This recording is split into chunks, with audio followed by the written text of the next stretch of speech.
Hello and welcome to another episode of The Broken Captain.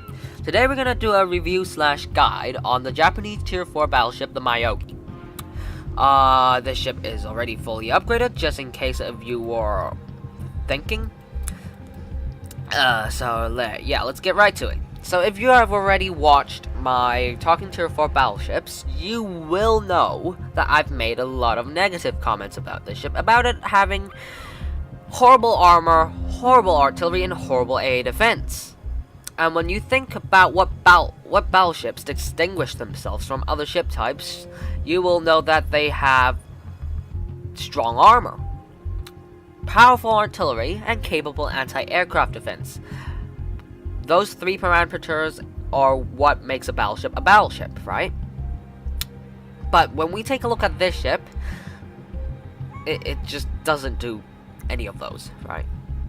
So survivability. Hit points to start with, we have 45,700 hit points, which is fine, mediocre, nothing special here. But moving on, armor, 19 to 203 millimeters of armor at its thickest bit, 203 millimeters. Just to give you an idea, compared to the Wyoming and the Kaiser, the numbers match up like this: Wyoming 300 millimeters, Kaiser 350 millimeters. What that means is the Wyoming has 50% more armor than you, and the Kaiser has 75% more armor than you. And they could reliably bounce battleship AP shells, while you can't even be sure that cruisers shooting AP shells at you will bounce. Yeah, you can't really rely on this armor effectively to bounce battleship shells, even if you angle the ship, while the Wyoming and the Kaiser will be capable of, right? So, horrible armor. However, it has the best torpedo protection damage reduction at 34%, which is one of the few pros it has, right? So, moving on to artillery. Biggest caliber, 356mm guns, mounted in 3 double turrets. 356 millimeters is just to compensate for the general horribleness of the ship's artillery in the first place. Right, so right away, you can see it only has 6 guns compared to the Wyoming's 12 and the Kaiser's 10. That means the Wyoming would be able to hit you twice before you even hitting him once. Yes, twice without you hitting him once, not twice when you hit him once, because this ship has, again, the worst dispersion at 280 meters, compared to the Wyoming and the Kaiser's around 200. This might have something to do with the gun's caliber, right? But, again, the worst dispersion. It also has a very bad turret placement. Just 1, 2, right? 1 turret in the front and 2 turret in the back. That in itself is already a bad design, because nobody goes into a battle driving in reverse. Nobody does that. Nobody goes into a battle in reverse, right? That in itself is already a bad design. But what makes it even worse is where the concentration of the firepower is relevant to the aiming point. The aiming point is on the bridge, right? But the concentration on of the ship's firepower is mounted on the far back side of the ship. What that means is that you wouldn't be able to correctly estimate the trajectory that the shells from these 2 turrets will take, therefore decreasing your accuracy even more. The combination of bad turret placement, horrible dispersion, and the low amount of guns makes this ship one of the least accurate ships in long range in the whole game. Which is quite ironic, considering that it does have the longest range at 18.6 kilometers compared to all Tier 4 battleships. Because you just simply won't be able to hit anyone at that range. I just find that quite intriguing on a ship that barely has any reliable accuracy, having the longest range. Enough about artillery. Let's move on to the anti-aircraft defense. When all the anti-aircraft guns are in range, the ship could deal 60 damage. around 60 damage per second to an enemy aircraft. Just to put that in comparison, the Wyoming, when all of its anti-aircraft guns are in range, could do 120 damage, and the Kaiser could do 100. So yeah, you only have half the anti-aircraft firepower compared to the Wyoming, which is quite a big thing to the ship, right?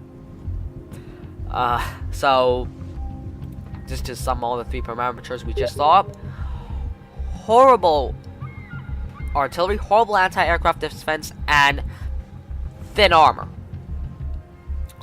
Right? Okay, but okay, moving on to maneuverability. It does, however, have the highest maneuverability. Maximum speed at 28 knots compared to the Kaiser's 23 and the Wyoming's 20. But it does have the worst turning circle radius, however, at 730 meters. What that means is that you would be able to fill in empty battle lines quite quickly, because you can get there quickly in the first place. So you'll be filling empty battle lines, right? That's one thing you will do in the ship. And another thing you will do in this ship is try to avoid torpedo bombers or destroyers in the first place, because you have horrible air defense and artillery, and your turning circle radius is horrible as well. So yeah, basically if you see torpedo planes or destroyers closing in quickly, get the hell out of there, right? Okay, so concealment, 16.6 kilometers by sea and 10.7 by air, so nothing special there. So the general playstyle of the ship is dictated by survivability, artillery, air defense, and maneuverability. Those 4 parameters dictates your playing style, and the playstyle of this ship is not to do what other battleships do: brawling with other battleships and generally holding the line. That's what most battleships do, but this ship just can't do it because it doesn't have the armor to take the damage with, or the firepower to hold the line with. What you would be doing on this ship is to quickly fill empty battle lines and hold it until stronger ships arrive, and then you'll leave the battlefield and go and find another empty battle line which you can fill. That's the first playstyle. The second playstyle is to close in on cruisers and destroyers. Since you have such speed, close in on them and then fire at them below 10 kilometers, below 10 to 12 kilometers, which will ensure you a hit if you aim correctly. So yeah, so you basically have 2 types of playstyle. The first type of playstyle is to fill in battle lines, and then fill it in until heavier ships arrive, which will take your place, and then you can leave, go and find another empty battle line, and then fill it. The other playstyle is to go and hunt for cruisers and destroyers, and make sure you actually fire at close range, since if you fire at long range, they're gonna miss entirely anyways. So yeah, those are your 2 main play styles. So let's actually present it to you in a battle. Alright, so now we're in a battle. Now, right as you start in the battle, what you would want to do is remember the place I said to you, right? Filling battle lines and then holding it until stronger ships arrive, or go and hunt down for cruisers and destroyers at low range. So right now, what you would be doing is charge ahead, take a few shots until battleships with stronger firepower arrive, right? So that's exactly what I'm going to do right now, just to re-point my turrets in the right direction. First, you do have the range to just generally annoy the enemy, but you would have a very low chance of hitting them. But you can, of course, shoot your shells to annoy them. Of course, this will cost you ammunition cost, though. Okay.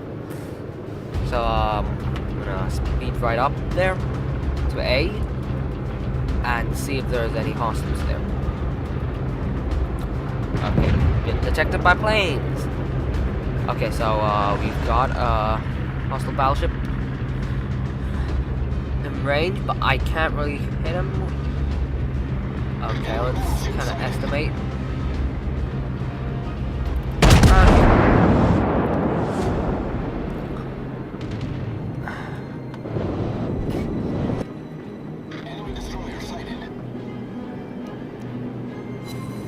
Okay, so 2 hits, so quite good for the Myogi in such long range. Okay, so we have a destroyer coming in quick. So what I'm gonna do is let out this salvo. Quick. And then switch to HE. Okay.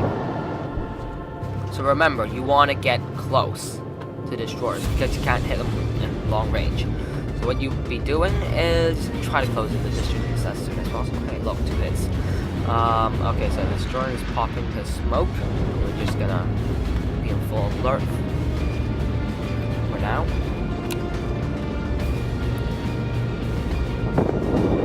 This destroyer should be... Oh, he got sunk by torpedo bombers. Okay, right. Let's shoot some... okay, so Langley's 23 kilometers away. We might be able to land a few shots on him. So let's let out this salvo before we load some AP shells and shoot those battleships, right? I have no one to shoot at for now. Yeah. Let's cap A. Since the majority of the battle is happening on the bottom part of the map. Another thing you can do when most of the battle is concentrated at one point and there isn't really much battle lines you can fill is to flank around the enemy. It's another viable choice for you. Look, no one in range. Everyone's at the bottom. Firefight. Just capture A while they're busy doing that.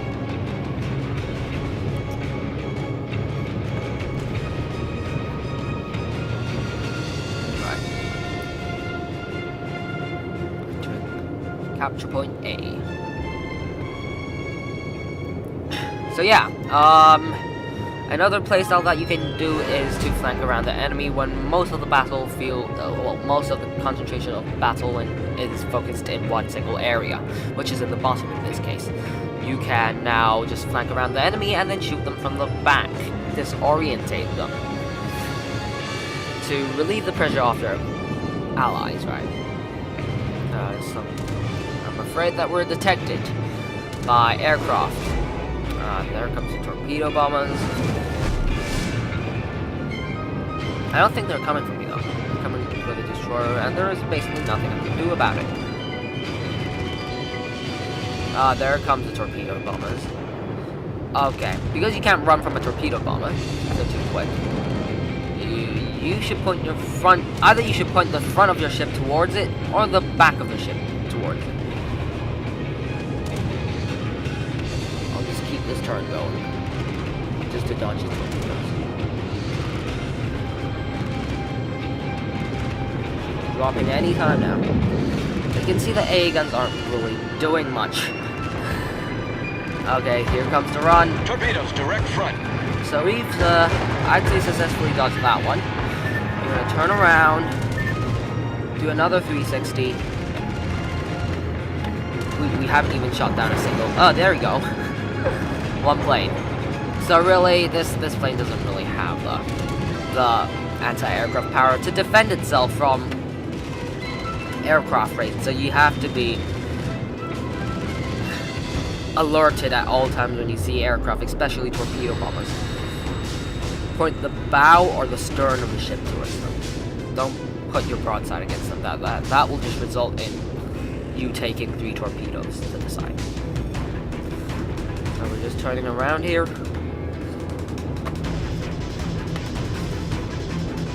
Point our ship downwards. Okay, so that battleship is going to be in range. So, another one there. Okay, that guy's in range. He's not moving though. I think he's off. Right. Let's let out these and then we'll switch to AP. Yeah, I don't think he's moving. Oh, destroyer. Oh, god damn it. Yeah, he's not moving. Yeah, we can deal with him later. Look, the accuracy, as I was saying, 6 shells at a static target, none of them hit. So yeah, really unreliable accuracy on this ship. Okay, so the destroyer is now steaming away from us. And we have spotted the hostile carrier. I'm afraid those torpedo dive bombers, are they coming from me? Yeah, no, yes, no, yeah, no. I don't think so, yeah, okay. He's 16.7 kilometers away, but I don't know where he's going. I'm just gonna let out some shots. Bow guns. Very good dispersion though this time. There goes the torpedo bombers. I don't know where he's going. Let's hope this blind shot will hit. No, it didn't hit. Okay, we're starting to take some fire. Koenig. Apparently he has an aft. Let's let out one salvo and let's just get out of his range.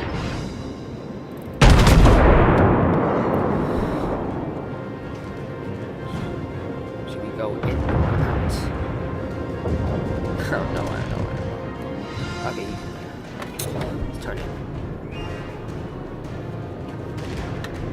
Incoming fire. Okay, so yeah, apparently he's went for the key roll. Concentrate fire on the designated target. Koenig.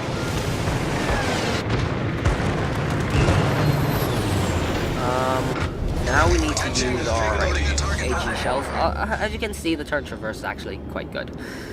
That's another one of the few pros it has.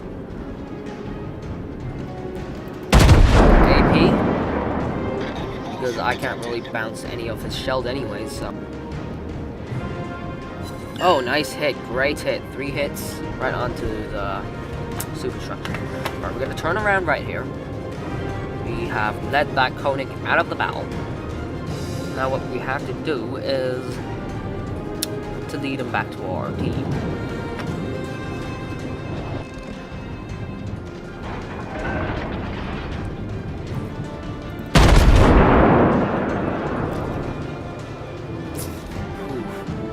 Okay, bad salvo. Again, you can see the accuracy on this ship isn't really that great. 12 kilometers, still missed. And he's now on fire. Bad things are happening on the ship.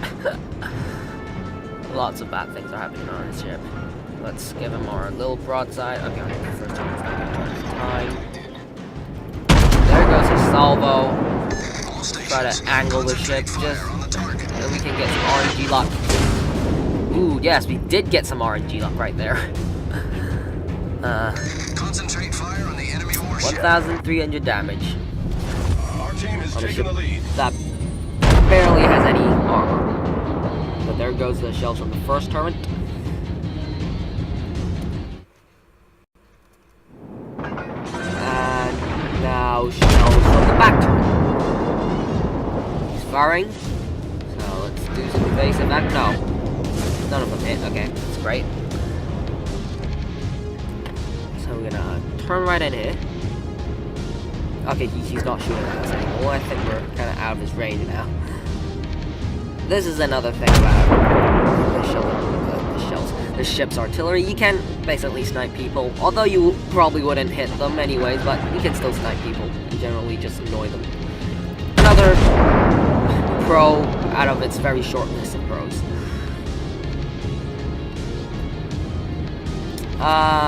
Yeah. No damage. Even with the largest caliber of guns in the tier. Oh, that guy's getting pummeled. Basically everything really. Yeah, okay, those shells are fine. Missed. I could now shorten the distance from my ship to his, but quite frankly, that isn't quite necessary. Oh, look, 2 hits. 1 exploded inside the ship, so yeah. Yes, and we have already won this battle, so yeah. And there he goes. Okay, so 1 Zoiho. No, yeah, one Zoiho remains, and he will be taken out very soon. Now it's just a matter of finding him now. So, oh yeah, this ship is also quite good at finding people, since it does have quite a large view range. Let's send our scout plane out. A large view range and quick speed, so this ship is, again, good at late game finding ship rolls, right? It does have a spotter plane and it moves quite quickly compared to the Wyoming. Wyoming doesn't even have a spotter plane. So, yeah. Another pro in its very short list of pros. Okay, there he is. 21.4 kilometers. Now I can shoot at him because I have my spotter plane up. And I don't even I don't even know where to shoot him at. It's just too far away. I don't see my shells. There they are. Have no idea if they're gonna hit or not. Close. I would say that's fine accuracy considering that I'm having to shoot over 20 kilometers away. So yeah, the long range is quite meaningless if you think about it, because it just doesn't have the accuracy. Ooh, lots of bad things are happening on the ship. Yeah, lots of bad things. Okay, it's gonna take our shells at least. Oh, there he goes. So, not exactly a very eventful battle, but enough to show you what you would be doing in this ship, right? So, hope you've enjoyed it, and until next time, goodbye and have a good day.